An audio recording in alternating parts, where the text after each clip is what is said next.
Sallallahu ala Muhammad sallallahu alaihi wasallam.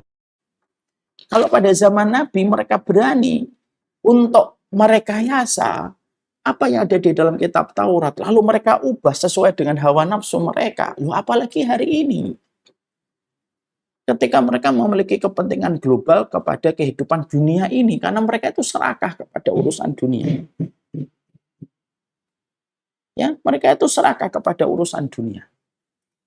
Kita tidak pernah jumpai dan kita tidak pernah dapatkan orang yang paling rakus terhadap dunia. Orang yang paling rakus terhadap dunia itu ya orang Yahudi itu.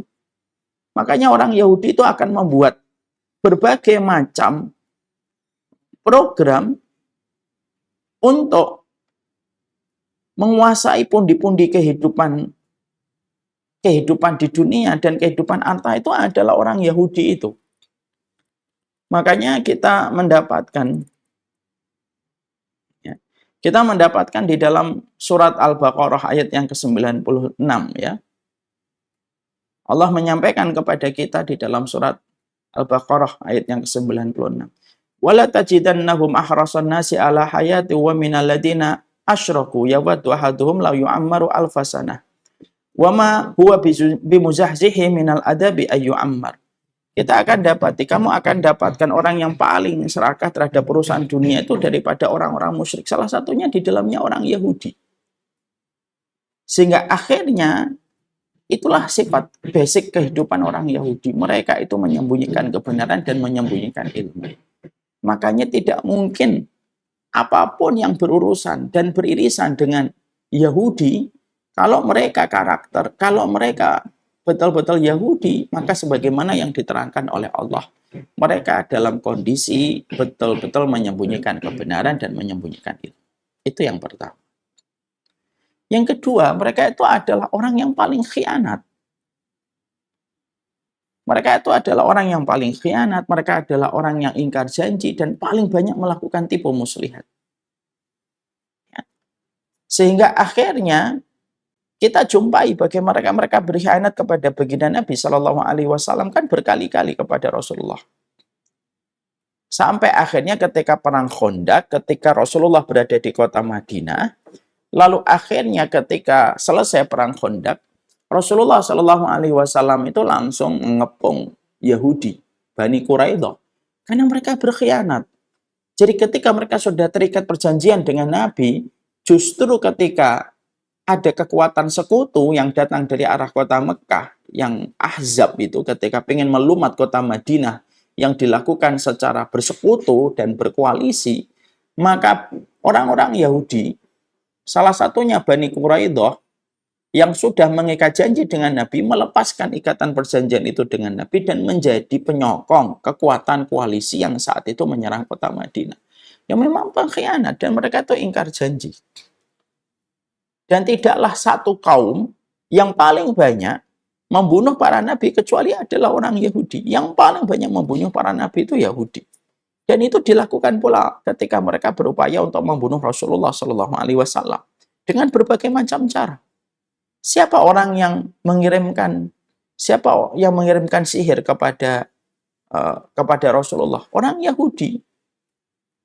Ya, ketika Rasulullah SAW itu beliau terkena sihir oleh seseorang, Labid bin A'sam namanya. Itu orang Yahudi yang menyihir Rasulullah SAW sampai Rasulullah saat itu terkena sihirnya. Dan tentunya penjelasan kenapa Rasulullah kena sihir, karena supaya kita tuh tahu bagaimana ilmunya supaya menyelesaikan sihir itu. Maka ketika Nabi disihir sampai beliau itu dengan sihir yang paling berat. Siapa yang menyihir Rasulullah? Orang Yahudi. Siapa yang meracuni Rasulullah SAW ketika beliau masuk ke Khaybar lalu dihidangkan satu daging dari kambing, lalu akhirnya daging itu dibubuhi dengan racun? Wanita Yahudi, Zainab. Maka sesungguhnya itu yang menjadikan kita paham. Allah lalu menyampaikan yang kedua, sifatnya orang Yahudi itu ingkar janji, khianat, dan membuat tipu muslihat. Makanya mereka itu pandai membuat playing victim. Makanya kalau kita lihat apa yang sedang terjadi di Palestina hari ini, itu semuanya penggambaran Allah di dalam Quran itu semuanya betul-betul nampak. playing victim, merasa bersalah, bangsa penjajah, tapi bisa mengubah narasi seakan-akan mereka itu terdolimi. Dan masyarakat Barat, banyak sekali yang mereka termakan mentah-mentah propaganda itu ketika mereka menganggap bahwasanya orang Yahudi itu adalah bangsa yang terdolimi. Tanpa mereka menyadari bahwasanya Allah sudah mengatakan mereka itu dari dulu, mereka melakukan khianat, mereka ingkar janji, tipu muslihatnya itu luar biasa. Di samping mereka itu selalu menyembunyikan fakta kebenaran. Jadi apa yang dinyatakan orang Yahudi itu kadang-kadang harus kita pahami dari sisi terbaliknya. Kalau orang Yahudi ngomong begini, sisi terbaliknya gimana? Mungkin itulah yang benar, sisi terbaliknya, yang tidak dikatakan oleh orang ini. Ya, Masya Allah, yang mengerikan kan sifat ini. Maka sampai kita mengatakan, ghairil maghdub, supaya kita tidak termasuk orang Yahudi gitu. Jangan sampai kita tuh condong sama orang Yahudi gitu. Sedikit pun. Yang ketiga, mereka itu adalah orang yang paling dengki gitu. Yang ketiga itu mereka dengki sekali. Sehingga ketika mereka begitu dengki dijelaskan oleh Allah di dalam surat Al-Baqarah 109, wadda katsirun min ahlil kitab law yaruddunakum min ba'di imanikum kuffaran hasadan min indi anfusihim min ba'di ma tabayyana lahumul haqq.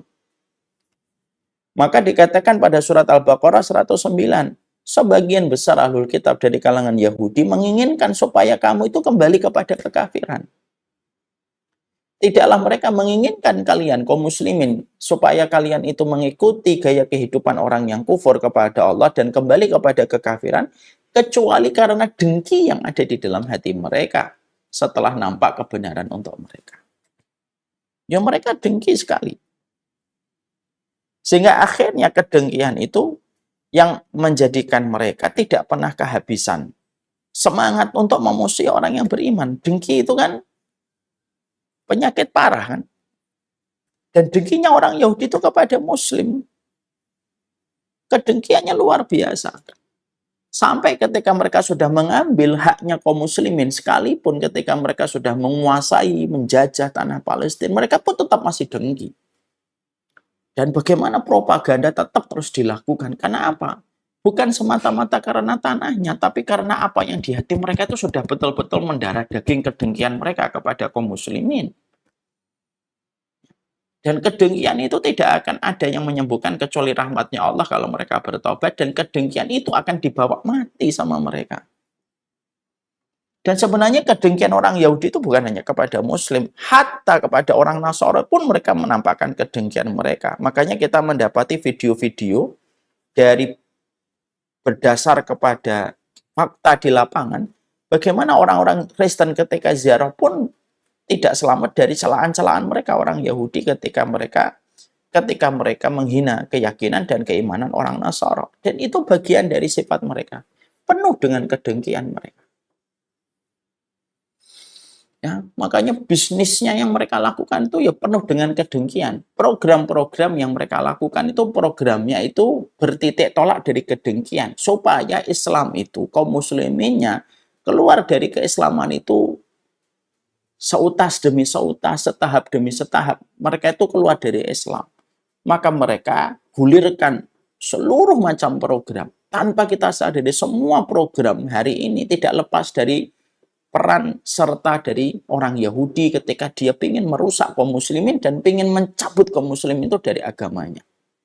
Kalau tidak bisa membuat murtad, setidaknya dijadikan pikirannya itu tidak lagi pikiran Islam. Walaupun mungkin secara status dia Islam. Makanya akhirnya kita menjumpai salah satu tokohnya orang Yahudi berkata, kalaupun kita tidak bisa menjadikan Muslim itu murtad, setidaknya Muslim itu tidak lagi Muslim pikirannya. Makanya seluruh apapun program yang mereka buat dalam program entertain, dalam program news dan berita, itu semuanya mengarah kepada satu, kedengkian mereka. Dan Islamophobia itu dari mana kalau bukan datang dari Yahudi? Jadi Islamophobia itu datang dari kalangan Yahudi. Mereka memanfaatkan orang Nasrani juga.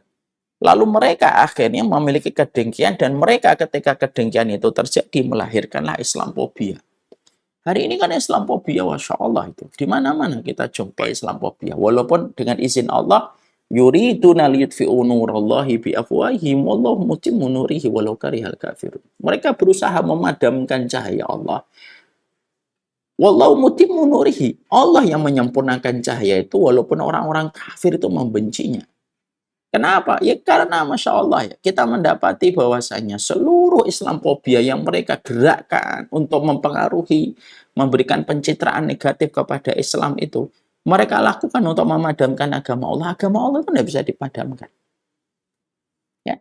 Jadi 3 aja kita sudah kelihatan nih. Ya. Pertama, khianat, menyembunyikan kebenaran. Mereka tidak akan pernah jujur di dalam menyampaikan berita dan menyampaikan fakta di lapangan.